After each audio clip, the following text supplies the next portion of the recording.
Hello बच्चों, चलिए आज क्लास को थोड़ा इंटरेस्टिंग बनाते हैं। बीएससी फर्स्ट सेमेस्टर बॉटनी का एक मोस्ट इंपॉर्टेंट टॉपिक पढ़ लेते हैं, ब्लैक रस्ट ऑफ व्हीट, जिसको आप हिंदी में बोलते हो गेहूं का काला रतुआ।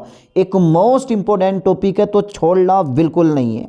यूनिट 4 है माइकोलॉजी और पेपर का नाम तो आपको याद आई, माइक्रोबायोलॉजी एंड प्लांट पैथोलॉजी। चलिए फिर मैं स्टार्ट करवा देता हूँ। एक मोस्ट इंपॉर्टेंट टॉपिक गेहूं का काला रतुआ। कुछ भी छोड़ दो पर ये टॉपिक मत छोड़ना, चाहे आप किसी भी यूनिवर्सिटी के एग्ज़ाम पेपर देने वाले हो। हर एक यूनिवर्सिटी में हर साल ये क्वेश्चन लॉन्ग क्वेश्चन के रूप में पूछा जाता है।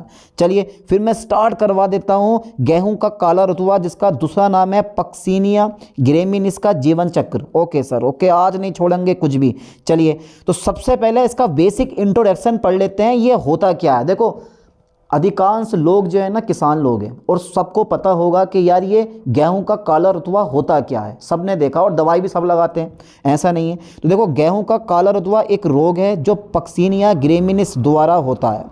ठीक है, गेहूं का काला रतुआ एक रोग है जो पक्सिनिया ग्रेमिनिस द्वारा होता है। मैंने एक लड़के से पूछा, उसके बाद बहुत सारी खेती है, मैंने कि यार इस रोग का नाम सुना है? बोला हाँ यार सुना है, इस रोग को हम इस नाम से जानते हैं, बस दवाई लगा देते हैं, ख़त्म हो जाता है। ठीक है, जनवरी फरवरी में फैलना स्टार्ट होता है ये। ठीक है, और दवाई लगा दी, ख़त्म। ठीक है, तो गेहूं का काला रतुआ एक रोग है जो पक्सिनिया ग्रेमिनिस द्वारा होता है। ठीक है, ये पक्सिनिया ग्रेमिनिस द्वारा होता है, एक कीट होता है ये, पक्सिनिया ग्रेमिनिस द्वारा होता है। ठीक है, पहली लाइन याद कर लो ठीक से, किसके द्वारा होता है? पक्सिनिया ग्रेमिनिस द्वारा होता है। ठीक है, चलिए मैं आगे बढ़ाता हूँ। अच्छा, कहाँ से शुरू होता है? पहले पत्तियों में होता है, फिर तनों से फैलता है। ठीक है, फिर तनों में फैलता है। देखो, तने और पत्तियों पर गहरे भूरे या काले धब्बे पड़ जाते हैं और पौधे कमज़ोर हो जाते हैं, जिससे बालियाँ छोटी हो जाती हैं। यानी कि जो उपज आपको चाहिए वो उपज नहीं मिल पाती। कहाँ से फैलता है? पहले पत्तियाँ, फिर तने को संक्रमित करता है। ठीक है, यानी कि भूरे या काले धब्बे पड़ जाते हैं और पौधा कमजोर हो जाता है और बालियां जो होती हैं वो सिकुड़ जाती हैं, जैसे वाली होनी चाहिए वैसे नहीं होती हैं। तो इसलिए बेटा दवाई का इस्तेमाल करना बढ़िया करके। देखो, ये रोग 15 से 20 डिग्री सेल्सियस से अधिक ताप और नमी में तेजी से फैलता है, जिससे उपज में 90% तक की कमी आ सकती है। अगर मान लो इस रोग का इलाज सही समय ना हुआ ना, मतलब दवाई आपने सही टाइम नहीं लगाई, तो समझो आपकी फसल बर्बाद, 90% फसल बर्बाद। ठीक है, चलिए देख लेते हैं आगे। फिर कहोगे सर 2-3 बीघों में धान ना निकले, गेहूं ना निकले। अच्छा भैया, ऐसा होता। चलिए तो सबसे समझ गए, यानी कि गेहूं का काला रतुआ क्या है? एक रोग है जो पक्सिनिया ग्रेमिनिस द्वारा होता है। पहले पत्तियों में, फिर तनों में काले या फिर भूरे धब्बे पड़ जाते हैं, पौधा कमज़ोर हो जाता है, बालियाँ जो रहती हैं वो गिर जाती हैं, यानी कि पूर्ण रूप से विकसित नहीं होती। और ये थोड़ी सी जैसे हल्की सी, जैसे फरवरी का महीना हुआ ना, फरवरी में क्योंकि टेम्परेचर थोड़ा बढ़ जाता है, बस ये तेज़ी से फैलना शुरू हो जाता है और 90% उपज को कम कर देता है। आराम से समझ के लिख के आओ। देखो, बस एक बार पढ़ लोगे ना, पढ़ने से ही सब कुछ याद हो जाएगा आपके ये। चलिए मैं आगे बढ़ाता हूँ। Classification of Puccinia graminis. ठीक है, यानी कि क्लासिफिकेशन ऑफ पक्सिनिया ग्रेमिनिस। और इसीलिए मैंने पहले भी आपको बताया था ये कि सबसे ज़्यादा मोस्टली कॉमन चीज़ ये वाली है, इसको मत छोड़ना। ठीक है, अगर ये लिख के आते हो ना तो आपको पूरे नंबर मिलेंगे। ठीक है, तो यानी कि पक्सिनिया ग्रेमिनिस का क्लासिफिकेशन है। किंगडम फंगी भी बोलते हैं इसको, माइकोटा की जगह आप फंगी लिख सकते हो, कोई दिक्कत नहीं है। ठीक है, इसको फंगी भी बोला जाता है। ठीक है, आप फंगी बोल सकते हो, कोई दिक्कत नहीं है। तो माइकोटा या फंगी दोनों एक ही चीज़ें होती हैं। तो डिवीज़न यूमाइकोटा। ठीक है, ध्यान देना, डिवीज़न यूमाइकोटा या वेसिडियो कोटा भी बोला जाता है, इसको कोई दिक्कत नहीं है। तो किंगडम है माइकोटा, डिवीज़न है यूमाइकोटा और सब डिवीज़न है इसका वेसिडियोमाइकोटिना। बेसिडियोमाइकोटिना हिंदी में मैंने लिखा नहीं है, क्योंकि जितने ज़्यादा इंग्लिश वर्ड आप लिख के आओगे उतने ज़्यादा नंबर मिलने वाले हैं। मैं खुद कॉपी चेक करता हूँ, उतने ज़्यादा मैं क्या करता हूँ, नंबर देता हूँ जो ज़्यादा से ज़्यादा इंग्लिश में लिखा था। इसका मतलब ये होता है कि आपने अपने पास से अच्छे से बना के लिखा है, नकल करने का कोई हिसाब नहीं होता इन चीज़ों में। ठीक है, कहाँ तक करोगे नकल यार? तो वेसिडियोमाइकोटिना क्लास जो है ना, क्लास वो होती है टेलियोमाइसिटीज़। ठीक है, क्लास जो होती है वो टेलियोमाइसिटीज़। सबसे ज़्यादा देखे जाने वाली चीज़ यही होती है। जब क्लासिफिकेशन जब टीचर पढ़ता है ना, कॉपी चेक करने वाला सबसे ज़्यादा ये क्लासिफिकेशन चेक करता है। बाकी हिंदी में आपने क्या लिखा क्या नहीं लिखा वो कम चेक करता है पर कम चेक करता है। नज़र पड़ गई कर लिया ना तो कोई बात ना, बनना ये मेन पॉइंट देखता, क्योंकि ये आपको याद है ना तो समझो पूरा टॉपिक आपको याद है। तो क्लास क्या है? टेलियोमाइसिटीज़। ओके सर, और ऑर्डर्स क्या है इसका? यूरेडिनेल्स। ठीक है, ध्यान देना, यूरिडेनेल्स। ओके, यूरे या बोल सकते हो यूरिडिनेल्स। ठीक है, यूरिडिनेल्स। फैमिली, ठीक है, फैमिली पक्सिनीसी। ठीक है, ध्यान देना बेटे, पक्सिनीसी। Okay sir, पक्सिनीएसी। ठीक है, फैमिली क्या है? या फिर हाँ पक्सिनिएसी बोल दो आप, पक्सिनिएसी। जीनस क्या है? पक्सिनिया। ठीक है, जीनस क्या है बेटा इसका? पक्सिनिया। और फैमिली क्या है? पक्सिनिएसी। और अगर चाहो तो ये दूसरी हिंदी में इसको अलग टाइप से भी लिखा जाता है, पर कोई दिक्कत नहीं है, मैंने जो बताया आपको वही लिख के आना। तो सबसे पहले kingdom, division, sub division, class, order, family and genus, ये आपको याद होना चाहिए। लिख लो, कॉपी में नोट कर लो, वरना पीडीएफ फाइल में आपको भेज दूंगा। ठीक है, okay sir, okay okay okay okay okay okay okay okay okay okay okay okay okay.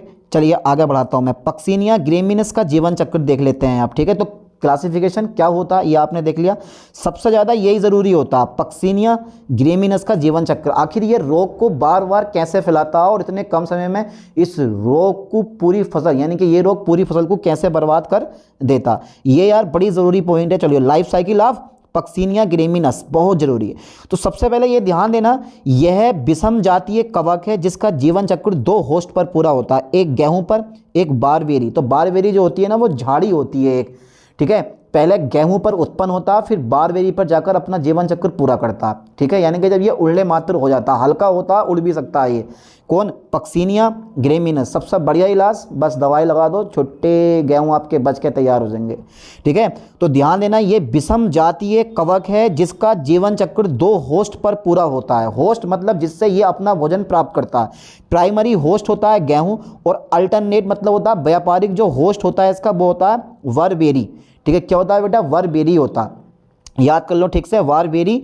यानी कि प्राइमरी होस्ट गेहूं होता है और अल्टरनेट होस्ट क्या होता है? वारबेरी होता है। स्टेप 5 होते हैं। कितने स्टेप होते हैं? 5 स्टेप होते हैं, जिनमें 2 स्टेप गेहूं पर होते हैं, एक स्टेप वायु में होता है, और 2 स्टेप जो होते हैं वो वारबेरी पर होते हैं। ध्यान देना, 5 स्टेप होते हैं, या ऐसा मान लो कि 5 स्टेप में से 2 स्टेप गेहूं पर, एक स्टेप वायु में, और तीसरा स्टेप जो होता है वो तुम्हारा जो तीसरा स्टेप, 2 स्टेप गेहूं पर, एक स्टेप वायु में, और 2 स्टेप जो होते हैं वो कहाँ पर होते हैं? बारबेरी पौधे पर होते हैं। ठीक है, तो ये झाड़ी टाइप का पौधा होता है।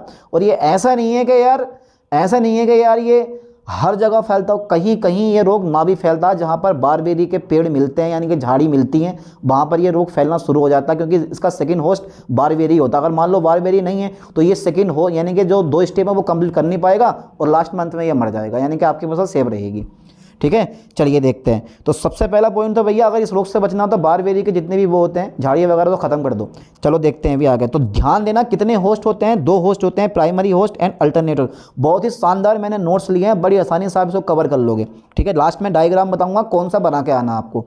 ठीक है, नहीं, चलिए आगे देखते हैं, समझ गए सर? तो 5 प्रकार का स्पोर्स यानी कि बीजाणु बनते हैं, 5 प्रकार के। पक्सिनिया ग्रेमिनस में 5 प्रकार के स्पोर्स बीजाणु बनते हैं। पहला जरा ध्यान देना, पहला होता है यूरिडोस्पोर, दूसरा होता है टेलियोस्पोर, बेसिडियोस्पोर एंड पिकनियोस्पोर। ठीक है बेटा, ध्यान देना, यानी कि पिकनियोस्पोर, या आप बोल सकते हो इसको पिकनीडियोस्पोर भी बोल सकते हो। पिकनियोस्पोर को आप पिकनीडियोस्पोर भी कह सकते हो। ठीक है, फिर आता है तुम्हारे पास एसियोस्पोर। ठीक है, 4 स्पोर्स होते हैं, चारों के नाम पहले अच्छे से याद कर लो। पहला क्या है? यूरिडोस्पोर, याद करो, यूरिडोस्पोर हो गया याद। दूसरा स्टेप क्या है? टेलियोस्पोर। तीसरा स्टेप क्या है? बेसिडियोस्पोर। चौथा स्टेप क्या है? पिकनीडियोस्पोर। और चौथा क्या है? एसियोस्पोर। ठीक है, चारों, पांचों के पांचों ये याद कर लो ठीक से। अगर 5 के 5 हेडिंग आपको याद है तो आप बना बना के भी अच्छे से लिख सकते हो, पर डायग्राम बहुत जरूरी है, और ये हेडिंग 5 के 5 आपको याद होने चाहिए। यानी कि गेहूं का काला रुतबा finish, full and final, complete topic आप करके आओगे एक लॉन्ग क्वेश्चन में। समझ गए चीज को? बस ये 5 के 5 हेडिंग याद कर लो, बाकी थ्योरी में अगर थोड़ा बहुत ऊपर नीचे आप लिख भी आते हो तो आपको पूरे नंबर मिलेंगे, लेकिन ये हेडिंग यार बड़े अच्छे से लिख के आना है आपको। राइटिंग जमा जमा के लिख के आना, इंग्लिश वर्ड ज्यादा यूज करने हैं। चलिए, 2 होस्ट हो गए, गेहूं और बारबेरी, और 5 स्टेप हो गए। अब इसी में इसका लाइफ साइकिल पूरी होती है। चलिए, मैं सबसे पहला स्टेप लेता हूं जहां से ये रोग फैलना शुरू होता है। पहला होता है तुम्हारे पास यूरिडोस्पोर। क्या होता है? यूरिडोस्पोर। मैंने देखो बहुत ही एक खतरनाक तरीके से इसके नोट्स बनाए हैं। ठीक है, यूरिडोस्पोर सबसे पहला रोग यहीं से फैलता है। देखो, ये गेहूं की पत्तियों व तनों पर बनता है। ध्यान देना, पहले पत्तियों पर फिर तनों पर। लाल भूरे रंग के धब्बे आपको दिखाई देते हैं। गेहूं की जो पत्तियां होती हैं उस पर लाल भूरे रंग के धब्बे आपको दिखाई देंगे। ठीक है, और हो सकता है कि पत्तियों में कहीं कहीं छोटे छोटे छिद्र भी बन जाएं। ठीक है नहीं। आप गेहूं में जाकर देखो जिनके खेतों में ये रोग लग जाता है, वैसे तो हर खेत में नहीं होता, हर एरिया में नहीं होता, कुछ पर्सनल एरिया में ये रोग पाया जाता है, ठीक है नहीं। तो लाल भूरे रंग के धब्बे आपको दिखाई देते हैं। और यूरिडोस्पोर, ध्यान देना, यूरिडोस्पोर फसल के दौरान रोग तेजी से फैलाता है, ठीक है। मैंने क्या बोला कि यहीं से रोग फैलता है, इसे रिपीटिंग स्टेज भी कहते हैं। समझ गए चीज़ को। पहले ये 4 पॉइंट याद कर लो, मेन पॉइंट है, इसलिए मैंने डॉट डॉट में ये लिया। ये गेहूं की पत्तियां वे तनों पर होता है, ठीक है। भूरे या लाल धब्बे आपको दिखाई देते हैं। और ये जो यूरिडोस्पोर होता है ये रोग को तेजी से फैलाता है, ठीक है। और रिपीटिंग स्टेज उसको हम बोलते हैं, क्योंकि यहीं से रिपीट कहानी होती है। अब अगर तुम चाह रहे हो तो एक्स्ट्रा पॉइंट में ये लिख के आ सकते हो, ठीक है। अगर लॉन्ग क्वेश्चन लिखना है ना अच्छे से बना बना के, तो ये लिख के आ सकते हो। यूरिडोस्पोर्स प्रायः अंडाकार होते हैं। देखो मैंने बनाया है यूरिडोस्पोर्स, मैंने ये बनाया है, ये हैंगे, ये देख रहे हो ना आप, ये देख रहे हो, ये देख रहे हो आप। ये यूरिडोस्पोर्स प्रायः कैसे होते हैं बेटा, अंडाकार होते हैं। 2 आपको इसमें केंद्रक भी दिखाई दे रहे हैं, देखिए ये यहाँ पर देखो, ये यहाँ पर देखो बेटा, देखो यूरिडोस्पोर्स प्रायः अंडाकार होते हैं जिसके 2 केंद्रक होते हैं। क्या आपको इसमें 2 केंद्रक दिखाई नहीं दे रहे हैं? सर मुझे तो दिखाई दे रहे हैं। बहुत बढ़िया, वेरी गुड, 2 केंद्रक आपको दिखाई दे रहे हैं, तो तभी तो बोल रहा हूँ you are very very intelligent. देखिए 2 केंद्रक, यूरिडोस्पोर्स अंडाकार होते हैं, 2 केंद्रक होते हैं। चलिए मैं आगे बढ़ाता हूँ, नेक्स्ट लाइन को मैं एक्सपेक्ट करता हूँ, देखो जरा ध्यान से, ठीक है। अब देखो रक्षा के लिए बाहर 2 दीवार होती हैं। क्या आपको रक्षा के लिए 2 दीवार नहीं दिखाई दे रही हैं? एक दीवार ये हैगी, एक दीवार ये हैगी, ठीक है। यानी कि अंडाकार होते हैं, 2 केंद्रक होते हैं, रक्षा के लिए 2 दीवारें होती हैं, ठीक है। फिर कूद के अंदर घुस जाता है, फिर जो होता है वो देखा नहीं जाता, और जो होता है फिर वो देखा नहीं जाता है। ये इसको देखते हैं, ठीक है। अब ये 2 दीवारें होती हैं, बाहर की ओर एक्सोस्पोर होता है, यानी कि एक्सोस्पोर होता है, तथा अंदर की ओर एंडोस्पोर होते हैं। अब ये दिखना रहे, ये बना हुआ है ना इस टाइप से, ये तो ये एक्सोस्पोर और ये एंडोस्पोर होता है। 2 केंद्रक हमें ये दिखाई दे रहे हैं, इसके अंदर अंडाकार ये होता है। अरे बड़ा सिंपल सा है यार, बड़ा सिंपल सा, कहाँ ज़्यादा डिफिकल्ट लैंग्वेज है बताओ। एक को बोलते हैं एक्सोस्पोर, एक को बोलते हैं एंडोस्पोर। बाह्य त्वचा के फटने पर यूरिडोस्पोर बाहर निकल आते हैं, ओके। यूरिडोस्पोर्स बाहर निकल आते हैं, बाह्य त्वचा फटेगी तो यूरिडोस्पोर्स बाहर निकल आते हैं, ठीक है। ये अंकुरित होकर नए गेहूं पौधे पर रोग फैलाते हैं। इस प्रकार पूरी फसल में रोग फैला देते हैं। अंडाकार होते हैं, 2 केंद्रक होते हैं, यानी कि 2 परत होती हैं, एक एक्सोस्पोर होती है, एक एंडोस्पोर होती है। एक्सोस्पोर के फटने से यूरिडोस्पोर्स बाहर निकल आते हैं और ये रोग को तेजी से फैलाना शुरू कर देते हैं। अब बताओ यार, इससे ज़्यादा इजी मैं और क्या लैंग्वेज दूंगा आपको यार, हैं? इससे ज़्यादा इजी मैं और क्या लैंग्वेज दूंगा आपको। अब देखो एग्जाम पॉइंट के व्यू से अगर तुम लिखना चाहो तो लिख भी सकते हो, फसल के मौसम में रोग का सबसे तेज प्रसार इसी स्टेज से होता है, यानी कि जनवरी और फरवरी, यानी कि बरवरी नहीं, जनवरी और फरवरी में इस रोग का प्रसार बहुत तेज़ी से हो जाता है, ठीक है। तो फसल के मौसम में रोग का सबसे तेज प्रसार इसी स्टेज से होता है, ठीक है। चलिए अब आगे बढ़ाते हैं। अब मार्च के अंत में जब फसल पकने वाली होती है तब पहुंच जाते हैं, ठीक है, ओके। वो स्टेज होती है हमारी, ये है टेलियोस्पोर, गेहूं पर। ये भी गेहूं पर होती है। मैंने क्या बोला, 2 स्टेज गेहूं पर, एक बायु में, और 2 जो होती हैं बारबेरी झाड़ी पर होती हैं। तो टेलियोस्पोर याद करो ठीक से, दूसरी स्टेज कौन सी है? टेलियोस्पोर, दिखाई दे रहा है टेलियोस्पोर, ये भी गेहूं पर होती है, ठीक है, फसल के अंत में। आगे देखो फसल के अंत में, यानी कि मार्च के अंत में आप बोल सकते हो, या आप अप्रैल के अंत में, जब भी गेहूं पकने हो यार, बस जब भी गेहूं पकता हो, छुट्टी। फसल के अंत में यूरिडोस्पोर की जगह काले रंग के टेलियोस्पोर बनते हैं, ठीक है। जहां यूरिडोस्पोर होते हैं वहां पर क्या हो जाते हैं? काले रंग के टेलियोस्पोर बन जाते हैं, ठीक है। ये मोटी दीवार वाले होते हैं। शीत ऋतु में ये जीवित रहता है, जैसे ठंड होती है वहाँ उस टाइम में क्या होता है? जीवित रहता है। इसे रेस्टिंग स्टेज कहा जाता है, रेस्टिंग स्टेज, रेस्टिंग, शीत ऋतु में ये जीवित रहते हैं, इसे रेस्टिंग स्टेज कहते हैं। तो जहाँ पर, ठीक है, यूरिडोस्पोर होते हैं वहाँ पर काले धब्बे दिखाई देते हैं, जिनको आप टेलियोस्पोर कहते हो, ठीक है। ये मोटी दीवार वाले होते हैं, ये शीत ऋतु में जीवित रहते हैं, इसे हम रेस्टिंग स्टेज कहते हैं, ठीक है। चलिए अब मैं थोड़ा सा ना इसको एक्सप्लेन कर देता हूँ, ये भी लिख के आना आपको एग्जाम पेपर में। देखो, प्रायः मार्च के अंतिम सप्ताह में गेहूँ की पत्ती और तने पर मिलने वाली काली धारियाँ दिखाई देती हैं इस टाइप से, ये ऐसे करके यहाँ पे ये काली धारियाँ आपको दिखाई देंगी, ठीक है। लाइन पर फोकस करना ठीक से आपको। अरे you are very very intelligent, आपके जैसा कोई नहीं। सबसे ज़्यादा इंटेलिजेंट तो मुझे आप ही लगते हो यार, क्योंकि आप पढ़ रहे हो, ठीक है, लर्नर बोलते हैं आपको। प्रायः मार्च के, ध्यान देना, प्रायः मार्च के अंतिम सप्ताह में गेहूँ की पत्ती और तने पर मिलने वाली काली धारियाँ और चकते टीलियोसोराई होते हैं, ठीक है। यानी कि जो पत्ती होती है, पत्ती पर काली धारियाँ होती हैं, धब्बे होते हैं, वो टीलियोसोराई होते हैं। इन्हीं इन्हीं में टीलियोस्पोर पाए जाते हैं। ठीक है, ये द्विकोशिकीय होते हैं, प्रत्येक कोशिका में 2 केंद्र पाए जाते हैं, बाह्य त्वचा के फटने से मुक्त होकर ये वायु द्वारा दूर तक फैल जाते हैं। अरे है, यही वो स्टेज है जो कि रोग को फैलाने का काम करती है। समझ गए इस चीज़ को। यानी कि मार्च के अंतिम महीने में गेहूं की जो पत्ती पर काली धारियां होती हैं, धब्बे होते हैं, ठीक है, वो टीलियोसोराई होते हैं। और जो टीलियोसोराई में क्या होते हैं, टीलियोस्पोर्स बनते हैं। टीलियोस्पोर्स कैसे होते हैं, द्विकोशिकीय होते हैं, प्रत्येक कोशिका में 2 केंद्रक होते हैं, बाह्य त्वचा फटेगी और ये वायु में फैल जाएंगे। हो गया काम टीलियोस्पोर का भी। चलिए आगे बढ़ाता हूँ। अब नेक्स्ट स्टेज आ जाती है मेरे पास थर्ड, बेसिडियोस्पोर। अब देखो इसमें मैंने कुछ नहीं लिखा क्योंकि ये स्टेज जो होती है ना वो वायु में होती है। बेसिडियोस्पोर, याद करो तीसरा नंबर क्या है, बेसिडियोस्पोर। तीसरा नंबर कौन सा, बेसिडियोस्पोर। अरे यार you are very very intelligent, आपसे बढ़कर कोई नहीं, you are very very intelligent. चलिए देख लेते हैं एक बार और। तो बेसिडियोस्पोर का काम क्या है, ये आ गई हमारी। देखो बसंत ऋतु, बसंत ऋतु, मेरा रंग दे बसंती चोला, बस बोला ऐसा। बसंत ऋतु में टेलियोस्पोर अंकुरित होकर बेसिडियम बनाता है। टेलियोस्पोर अंकुरित होकर क्या बनाता है बेटा, बेसिडियम बनाता है बसंत ऋतु में टेलियोस्पोर। एक बार पढ़ने मात्र से ये याद हो जाएगा। बस डायग्राम पे विशेष तौर पे ध्यान देना, पढ़ोगे याद कर लोगे आराम से, क्योंकि एग्जाम पेपर में पक्का आपका फंसने वाला है ये। ठीक है, और जो लग रहा है कि यार सर ये टॉपिक मुझे पढ़ा दो, मैं पढ़ा दूंगा आपको, क्योंकि जो भी टॉपिक लग रहा है कि यार ये इंपॉर्टेंट है, मुझे भेज दो, कमेंट कर दो कि सर ये टॉपिक और पढ़ा दो, ये पेपर में आता है पक्का। लेकिन मैं अपने हिसाब से बता रहा हूँ, जो जो पढ़ा रहा हूँ वही पढ़ते रहो, वही पेपर में आएगा। बसंत ऋतु में टेलियोस्पोर, ध्यान देना बेटा, बसंत ऋतु में टेलियोस्पोर अंकुरित होकर क्या बनाते हैं, ये बेसिडियम बनाता है। बेसिडियम में 4 क्या होते हैं, बेसिडियोस्पोर होते हैं। अब ये बेसिडियोस्पोर बारबेरी पौधों को संक्रमित करते हैं। यानी कि बेसिडियोस्पोर जो होते हैं वो बारबेरी पौधों को क्या करते हैं, संक्रमित करते हैं। ये बेसिडियोस्पोर हल्के होते हैं, हवा में उड़ते हैं। समझ गए, मैंने क्या बोला, हवा में होते हैं। ये जितने भी बेसिडियोस्पोर होते हैं ना, ये वायु में फैल जाते हैं। ध्यान देना इसको।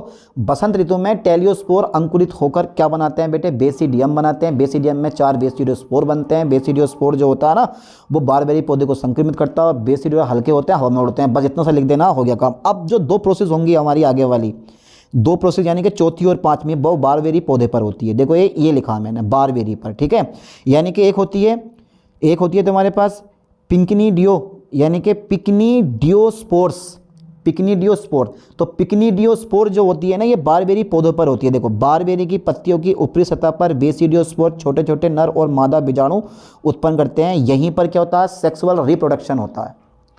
ठीक है, ध्यान देना, बारबेरी की पत्तियों पर, किस पर बेटा, बारबेरी। अब इसमें हेडिंग है ना, ये हेडिंग डालना बारबेरी पर, समझ जाओगे कि अब जो है जो हमारा बेसिडियोस्पोर है वो कहाँ पहुंच गया, वो पहुंच गया बारबेरी के पौधे पर। अब उसको संक्रमित करना शुरू कर देगा। हल्के होते हैं या हवा में उड़ते हैं। अब जैसे ही बारबेरी के पौधे पर पहुंचते हैं, बारबेरी की पत्तियों की ऊपरी सतह पर क्या होते हैं, बेसिडियोस्पोर छोटे छोटे नर और मादा बीजाणु उत्पन्न करते हैं। और इसी के जरिए क्या होता है, सेक्सुअल रिप्रोडक्शन होता है। समझ गए चीज़ को। यानी कि बेसिडियोस्पोर नर और मादा, ठीक है, उत्पन्न करते हैं। नर और मादा बीजाणु उत्पन्न करते हैं, जिनके द्वारा क्या होती है, यौन प्रक्रिया होती है। चलिए अब आगे बढ़ाते हैं, भाई इस चीज़ को आगे बढ़ा दो, कोई दिक्कत नहीं है। चलिए एसियोस्पोर आ गया हमारा। अब जो 5वीं अवस्था ना, ये क्या है तुम्हारे पास, ये भी बारबेरी पर होती है। देखो पत्तियों की निचली सतह पर, ठीक है, एसिडियम बनता है। पत्तियों की निचली सतह पर एसिडियम बनता है, इसमें एसियोपोर निकलते हैं। ये एसियोपोर हवा में उड़कर फिर से गेहूं को संक्रमित करते हैं। ये बहुत सिंपल सी स्टेज है, ज़्यादा मेहनत करने की जरूरत नहीं है, ज़्यादा रट्टा मारने नहीं है। बेसिडियोस्पोर जो होते हैं वो बारबेरी के पौधे पर यानी कि बारबेरी पर पहुंच जाते हैं। ठीक है, बेसिडियोस्पोर। अब देखो उसमें लिखा हुआ नहीं है, और नर और मादा बीजाणु बनाते हैं, जो कि क्या करते हैं, वो लैंगिक जनन करते हैं। ठीक है, सिंपल सी बात है, आराम से कर लोगे। इसके बाद क्या होता है, पत्तियों के निचली सतह पर क्या बनता है, एसिडियम बनता है। पत्तियों की निचली सतह पर एसिडियम बनता है, इसमें एसियोस्पोर होते हैं। पत्तियों की निचली सतह पर एसिडियम बनता है, इसमें एसियोस्पोर होते हैं। और ये एसियोस्पोर जो होते हैं हवा में उड़कर गेहूं को संक्रमित करते हैं। चलिए अब नेक्स्ट पॉइंट, 5 की 5 स्टेज पूरी हो गई हमारी। तो इन 5 की 5 स्टेज को अच्छे से अपनी कॉपी में नोट कर लो, लिख के याद करो, तभी ये याद हो पाएगा, वरना पढ़ने मात्र याद हो जाएगा। इतना तो मैंने करवा दिया तुम लोगों को यार।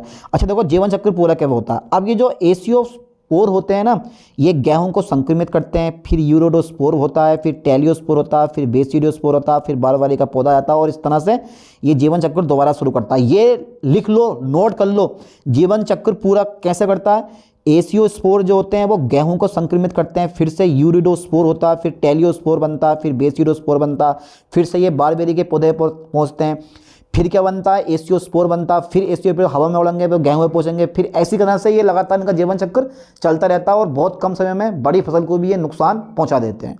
ठीक है, अच्छा ठीक है, अब इसको हम समझेंगे कैसे, पेपर में कौन सा डायग्राम बना कर आना पड़ेगा, ये वाला, ये है बेटा, इसको याद करो आप बढ़िया करके, यही लाइफ साइकिल आपको बना के आनी है।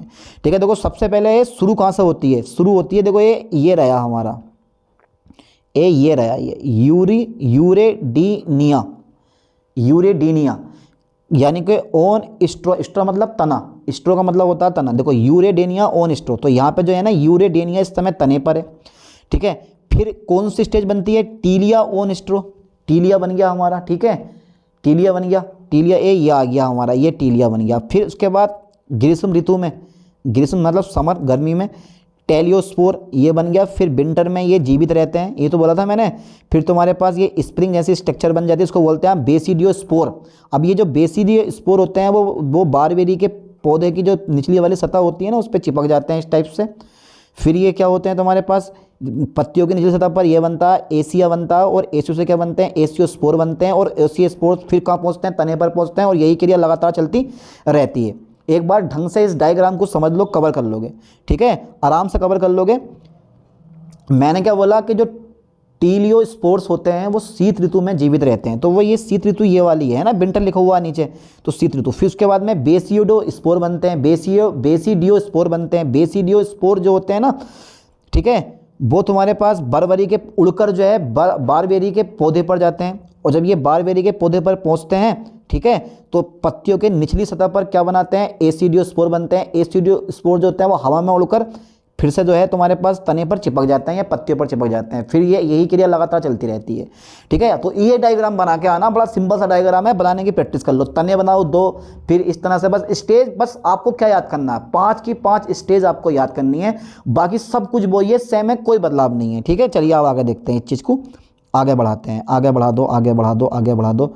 ये आ गया रतुआ रोग की रोकथाम, यानी कि कंट्रोल ऑफ रस्ट डिसीज। रतुआ रोग की रोकथाम आप कैसे करोगे, सबसे पहले देखो रतुआ रोग की रोकथाम निम्न उपाय द्वारा की जा सकती है। पहले रोग रोधा यानी कि प्रभेद बोने चाहिए, रोग रोधा प्रभेद बोने चाहिए। पहाड़ों पर गेहूं के स्थान पर जई की बुआई 2 से 3 वर्ष तक करनी चाहिए। बारबेरी की झाड़ियों को नष्ट कर देना चाहिए। पोटाश युक्त खाद का प्रयोग अधिक करना चाहिए। तो ये कुछ उपयोग हैं जिसके द्वारा आप कंट्रोल कर सकते हो। 5वां नंबर है खेत में जल भराव मुख्य रूप से जनवरी एवं फरवरी माह में नहीं होने देना चाहिए। ठीक है, रोगित पौधों को नष्ट कर देना चाहिए। सिर्फ पकने वाली फसल समय से पहले बोनी चाहिए। ठीक है, लाइन पे ध्यान देना। तो कुछ अब ये 8 हैं, 7 हैं, इनमें से आप 4 या 5 लिखा हो, पहला वाला छोड़ देना, ये पता नहीं कैसे लिखा गया यार, ये पता नहीं क्या बवाल है, इसको छोड़ देना, फटाओ। यहाँ से शुरू करना पहले से। पहाड़ों पर जो गेहूं होते हैं ना उसमें जई की बुआई 2 से 3 वर्ष पहले करनी चाहिए। बोरबेरी, ये सबसे पहले तो यही बारबेरी की झाड़ियों को नष्ट कर देना चाहिए। पोटासियम खाद का उपयोग करना चाहिए। ये सारे यूज़ इंपॉर्टेंट है। 5वां नंबर खेत में जल भराव जनवरी और फरवरी में होने देना नहीं चाहिए। रोगित पौधों को नष्ट कर देना चाहिए और सिर्फ पकने वाली फसलों को समय से पहले बोना चाहिए। ठीक है, ये ध्यान देना इस चीज़ पे। तो इस तरह से आप इस रोग को रोकथाम कर सकते हो, वरना तो भैया अपना केमिकल पदार्थ हैं ही, बस जब देखो रोग लग गया मारा केमिकल दवाइयाँ, हो गया सारा काम। इतना करने की हमें ज़रूरत है ही नहीं। ठीक है, ओके, ये तो बस किताब में पेपर में लिख के आना है आपको, और इसी के बेस पे आपको नंबर भी मिलने वाले हैं मेरे दोस्तों। तो कितना सिंपल सा टॉपिक था जो मैंने आपको करवा दिया। आई होप कि ये टॉपिक आपको समझ में आ गया होगा। अब नेक्स्ट टॉपिक मैं शाम के टाइम एक वीडियो और अपलोड करूँगा। पेपर आप लोगों के आने वाले हैं, इस टॉपिक को मत छोड़ना, क्योंकि point of view is a very very important topic. समझ गए इस चीज़ को। चलिए मिलते हैं नेक्स्ट वीडियो में नेक्स्ट लेक्चर के साथ। थैंक्स।